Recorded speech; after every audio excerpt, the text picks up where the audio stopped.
This is actually what I'm gonna wear to work today. And look what else I got. Bottle of suntan lotion for my arms. Beautiful out. We are gonna do a video for Northern New York Supports the U.S. Constitution. I'm gonna put their name down below, their Facebook page. You can go on and like them. They sent this out last night about illegal measures against guns, and I decided to do an update of my previous video about illegal measures against guns, and I'm going to share this with them. Now, get a pen, hold on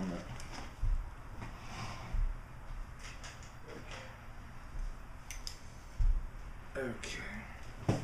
The following members are members of illegal measures against guns. Now, this does not include anyone that is pending conviction, like our friend who wants to extort oral sex from men at gunpoint. Okay, no.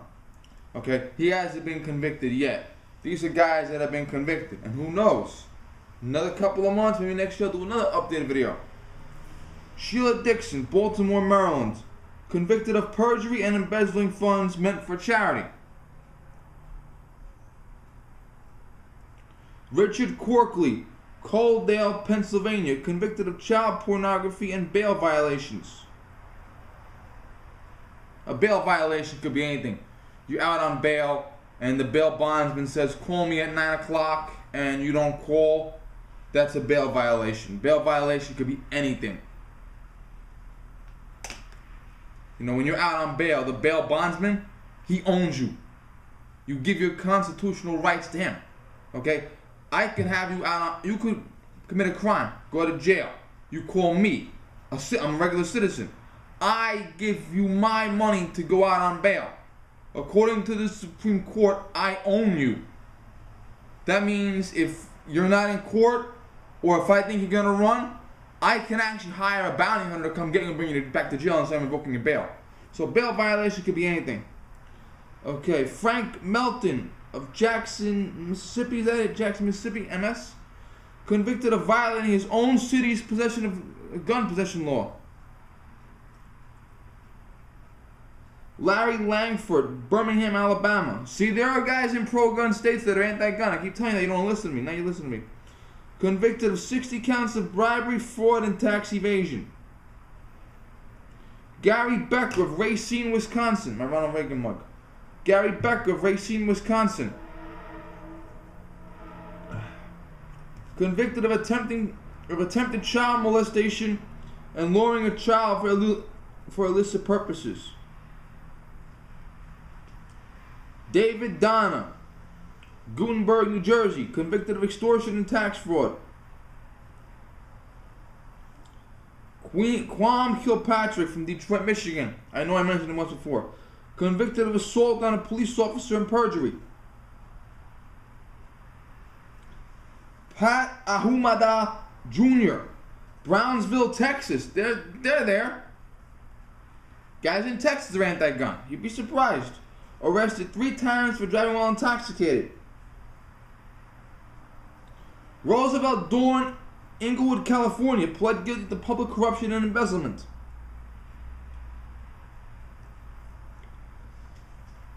Tony Mack of Trenton, New Jersey, recently charged, so I don't think he's been convicted yet, I'm sorry. Tony Mack of Trenton, New Jersey, recently charged for accepting $119,000 in bribes.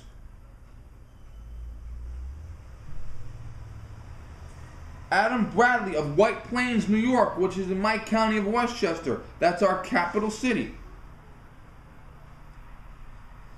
Convicted of domestic violence. Actually.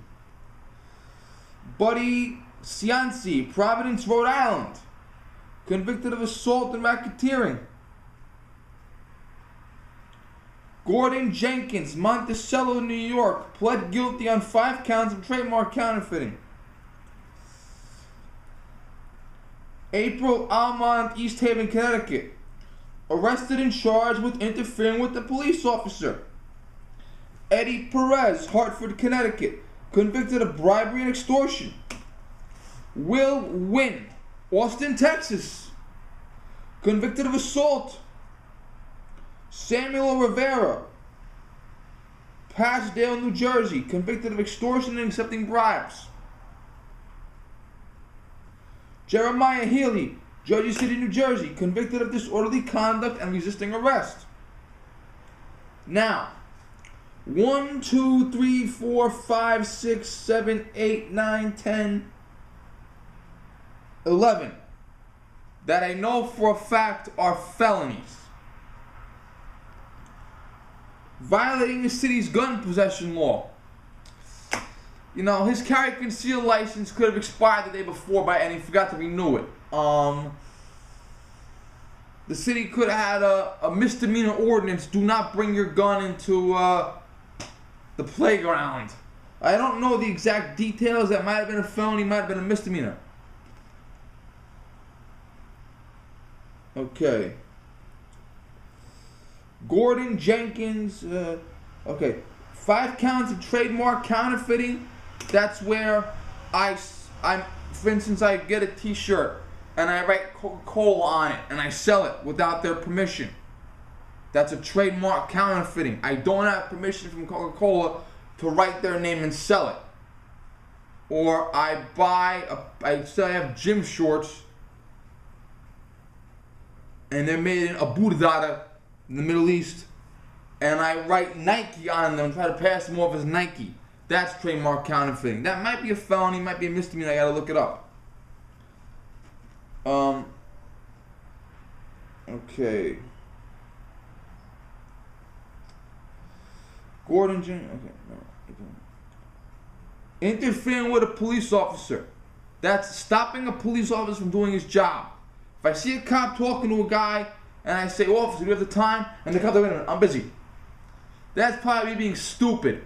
But this guy, I don't know all the details, but this guy must have purposely stopped the police officer. Maybe the police officer was giving his friend a ticket. And he came over and said, no, don't give my friend a ticket. That's interfering with the police officer. Your friend has a problem, tell him to call his lawyer. I don't know what he did, but that's an example of interfering with a police officer. A police officer tries to do his job and you stop him somehow. Could be a misdemeanor, could be a felony, I don't know. Well, I'm sorry. I said 11 felonies. I'm sorry, hold on a minute. 1, 2, 3, 4, 5, 6, 7, 8, 9, 10, 11, 12, 13, 12 felonies. I made a mistake, I'm sorry. I forgot to count them. Terribly sorry. Okay. Will Wynn, convicted of assault. Doesn't say felony or misdemeanor. See, felony, misdemeanor assault means I hit someone and they don't need medical attention beyond first aid. That's simple assault. Felony or aggravated assault means I either A, use the weapon, even if I could just have a weapon and pull it out and show it. That's a felony assault. But misdemeanor assault means I didn't use the weapon, the guy doesn't need medical attention beyond first aid. Felony assault means the guy needs medical attention beyond first aid, even if he refuses it. The paramedics usually decide that. The paramedic will come to the scene and say, you need to go to the hospital. I don't want to go to the hospital.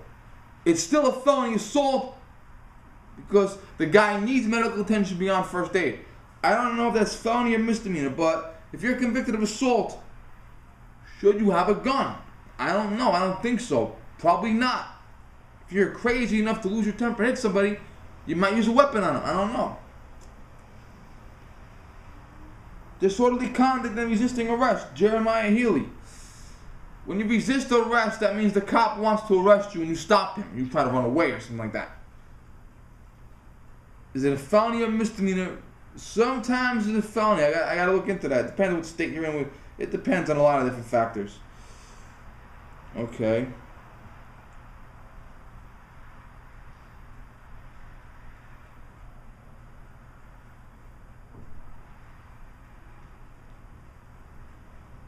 Now, about the DWI. Your first 2 DWIs are usually a misdemeanor. We have a law in New York written by one of our worst governors, David Paterson, written after that Diane Shula incident, that says if you drive drunk with a person in the car under the age of 18, automatic felony. Automatic felony. But usually the first 2 DWIs are misdemeanors, usually, unless it's the aggravating circumstance like a child's in the car or you hit somebody. But your third DWI and every DWI after that is a felony. What does it get for domestic violence? Yeah.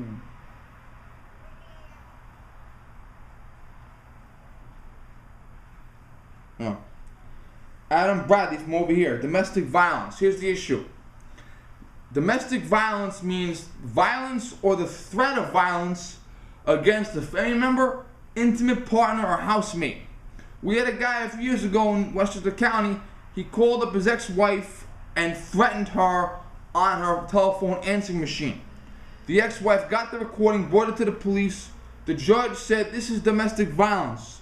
Give me your license and all of your guns."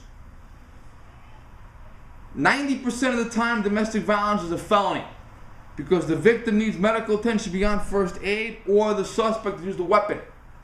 Also, if you assault a child under a certain age, it's a felony. Maybe if you're 17, you hit a 6-year-old, maybe not. But if you're 25 and you punch an 11-year-old kid in the face, that's a felony.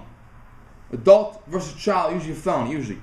Now, domestic violence, it could be a felony, it could be a misdemeanor. However, since 1968, federal law, even misdemeanor domestic violence, you are automatically disqualified from firearms ownership. So, you have 12 felonies, 1 possible misdemeanor, possible felony, 12 felonies guaranteed, plus the domestic violence. That's 13 out of 18 guys that are guaranteed not to be legally able to own a gun. The other 5 guys, 1 guy convicted of assault, might be a felony, might be misdemeanor, I don't know. But of this list, 13 out of 18 would automatically be disqualified from firearms ownership. Possibly 1 more, which would make it 14. So, 13 definite, no gun. 1 possible no gun. And the other 4, I don't know. But these people on this list think that you shouldn't have a gun. Think about that. And this does not include the New York State lawmakers that are members of this organization that are currently being investigated by the FBI for trying to sell spots on the New York City mayoral election. Thank you.